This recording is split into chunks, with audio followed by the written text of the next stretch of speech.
Ini dia yang paling sering kalian minta di segmen sepatu kulit, Napa Milano.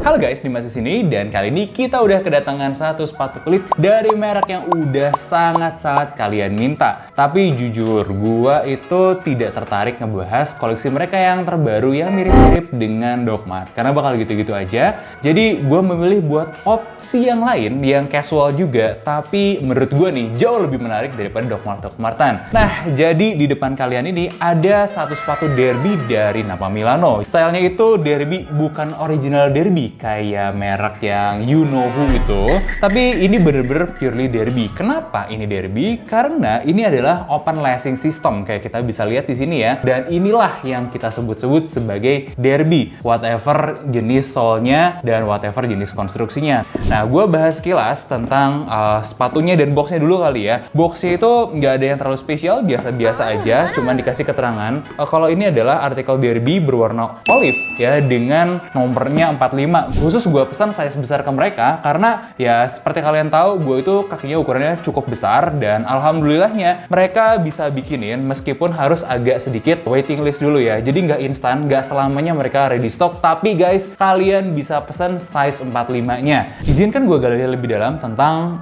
si desain sepatunya, dimana sepatu ini tuh lebih ke arah casual. Buktinya dari mana? Buktinya itu dari satu, material suede-nya, yang kedua dari pemilihan solnya. Gue sendiri udah nyobain sepatu ini kira-kira hampir 1 bulan, dan gue sangat excited buat cerita beberapa hal tentang sepatu ini dari hasil percobaan pengetesan gue. Tapi biar lebih valid tentu saja kita akan bongkar-bongkar sepatunya.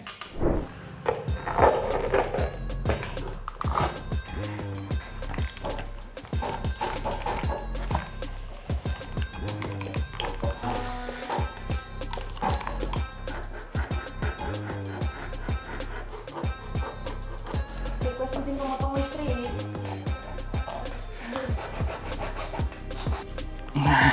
Bisa nih.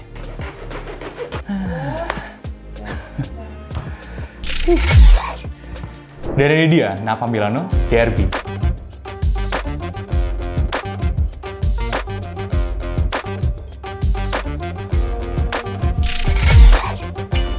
Nah, dari segi upper yang ngebulet ini, sebenarnya gue pengen bikin kalian berpikir dulu ya, apakah ini bagus, apakah ini jelek. Pada akhirnya tergantung pada kalian. Buletnya si Napa Milano ini sebetulnya ini nggak jelek, bahkan sangat akomodatif terhadap kaki kalian. Tapi yang jelas ini tidak sesuai dengan brandingannya yang yang Itali-Italian, dimana kalau brand Itali itu biasanya lebih agresif, lebih memanjang, lebih elongated, dan lebih pointy. Dan ini enggak. Kalau ngomongin material uppernya, ini udah pakai suede asli.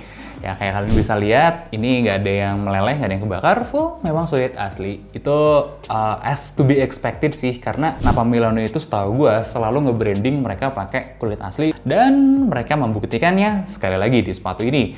Jadi 700 value for money-nya dengan material cukup oke loh di harganya ya dengan kulit aslinya. Meskipun gue harus kasih tahu kalian, suede-nya itu bukan yang terbaik. Contoh suede yang terbaik itu gimana? Sekarang kan lagi rame Clarks Wallaby misalnya kan. Kalau kalian ada yang pernah pakai atau pernah cobain, kalian pasti ngerti deh gimana enaknya suede-nya si Clarks itu. Bener-bener lembut banget, premium banget kerasanya. Nah itu contoh salah satu ya suede yang bagus. Dan di sini gue nggak bilang ini suede-nya jelek, ini suede-nya kelasnya di biasa-biasa aja. Gimana dengan jahitannya? Kita bisa lihat jahitannya nggak terlalu banyak. Pertama di lacing sistemnya ini, kemudian di bagian atas-atas ini ya, yang kemudian ngejahit upper dengan liningnya, dan di bagian belakang. Overallnya untuk kualitas jahitan bagus di harganya. Gua nggak ada komplain sama sekali. Nah mungkin satu-satunya yang pengen gue tunjukkan sama kalian adalah barusan sebelum kita mulai syuting ini, kita udah pakai sepatunya dan ada hujan gerimis sedikit. Jadi namanya juga suede, ya yang terjadi kayak gini. Ini sesuatu yang perlu kalian pahami ya. Namanya kulit suede itu kena air pasti akan jadi kayak gini. Nanti pas udah kering bakal balik lagi kok, tenang aja. Makanya gue sangat-sangat merekomendasikan kalian bisa pakai waterproofing ya untuk suede. Karena dengan waterproofing suede itu bisa memperpanjang umur suede-nya juga, menjaga ketahanan si suede-nya.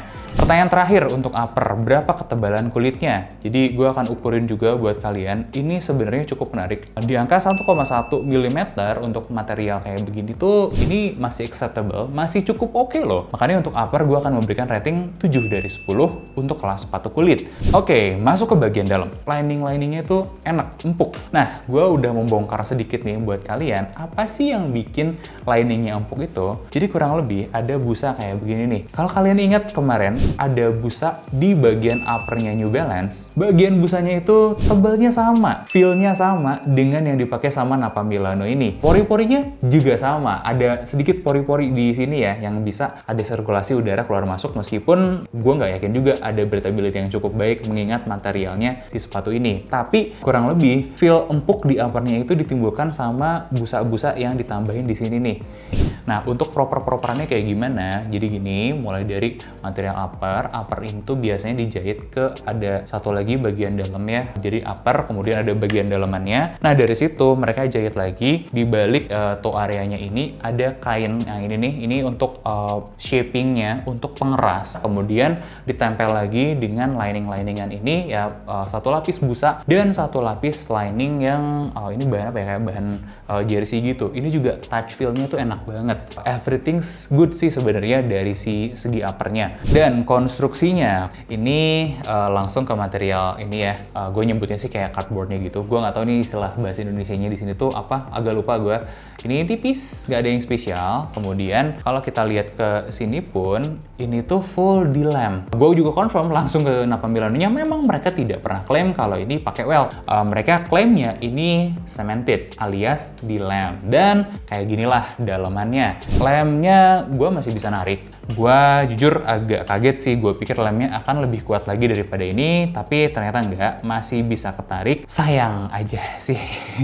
Gue berharap kalau memang mereka cemented di angka seginian, yang which is sebenarnya wajar sekali, sangat wajar banget, dan tidak ada yang salah. Gue berharap bisa sedikit lebih kuat lagi. Jadi untuk konstruksiannya dengan sayang, gue akan kasih rating 6,5 dari 10. Ya coba aja lemnya lebih kuat, gue pede buat ngasih di atas 7,5 gitu ya. Nah, untuk solnya menurut gue menarik karena mereka develop sendiri si solnya ini yang dinamain Injection Unisole. Menurut mereka ini tuh mirip dengan Eva, ringan juga ya, tapi mereka itu punya karakteristik sedikit lebih empuk daripada Eva pada umumnya. Nah, ini gue respect nih. Kenapa? Karena satu, bikin solnya mahal ya. Buktinya gimana? Buktinya wajah solnya juga ya kayak begini. Ada muka orang nggak tahu siapa yang pastinya akan keinjek-injek terus sama kita ya kalau kita pakai jalan sehari-hari. Dan ini mereka juga bisa emboss di sini gitu ya. Kalau mereka beli sol yang udah ada ya pastinya mereka nggak akan bisa melakukan hal ini. Dan yang kedua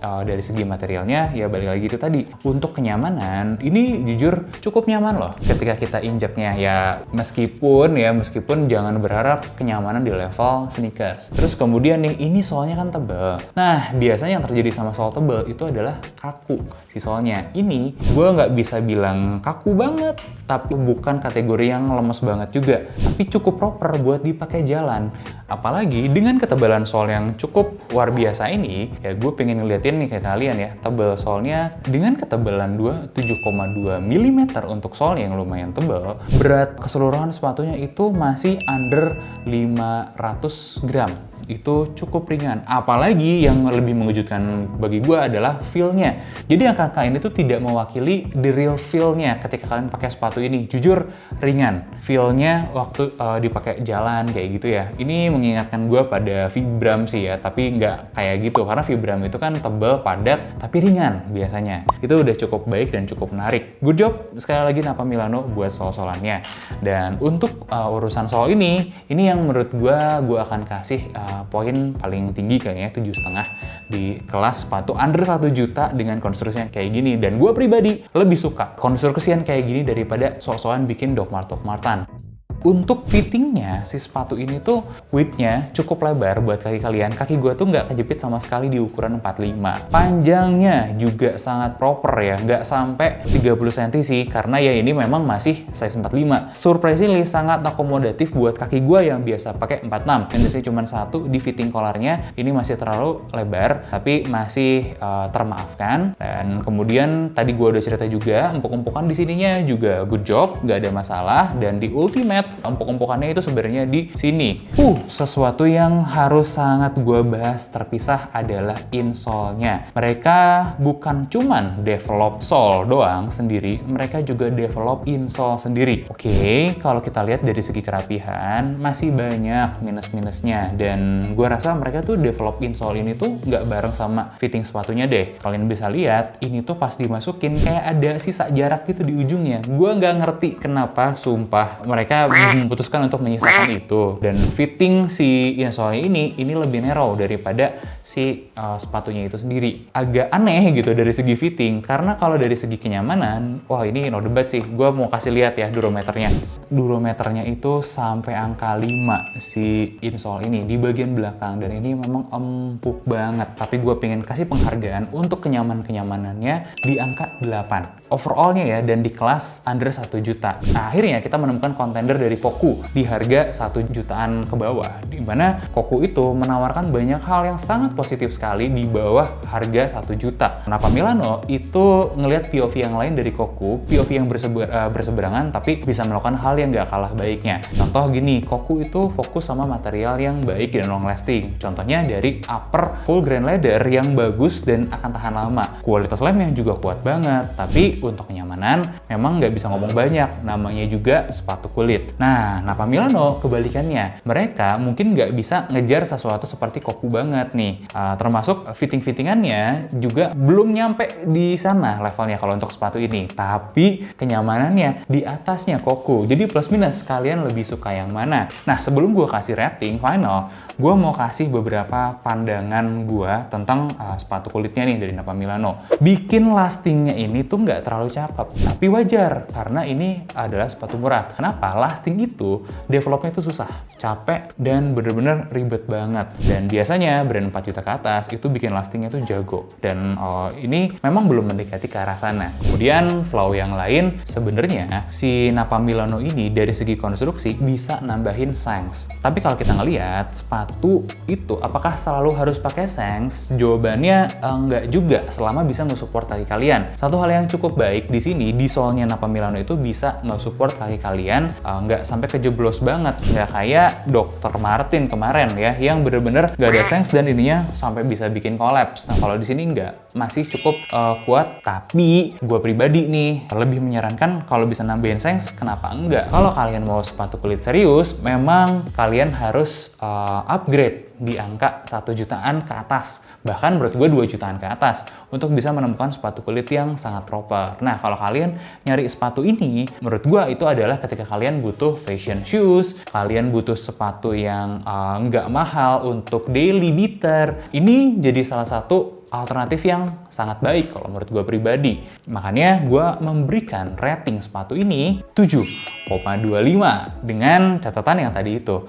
7,25 ini sangat-sangat worth it di harganya yang 700-an. Jadi buat kalian yang memang akhirnya mencari nih sepatu kulit under 1 jutaan, selain Koku, gue bisa merekomendasikan Napa Milano ini. Tapi jangan pernah berpikir kalian dapat sepatu kulit yang proper ya, karena tetap ada flaw yang gue ceritakan tadi. Nah, gue penasaran dengan komentar kalian, terutama kalian nih yang pernah pakai Napa Milano. Gimana pendapat kalian tentang sepatu ini? Dan gue juga sangat mengencourage kalian untuk like dan subscribe channel kita agar kita bisa segera mencapai 100k subscriber sebagai bentuk support biar kita bisa pengadaan lebih banyak lagi sepatu-sepatu yang lebih berkualitas lagi. Nah, gue Dimas undur diri. Sampai di sini aja video bedah sepatu kita kali ini dan sampai ketemu di video selanjutnya.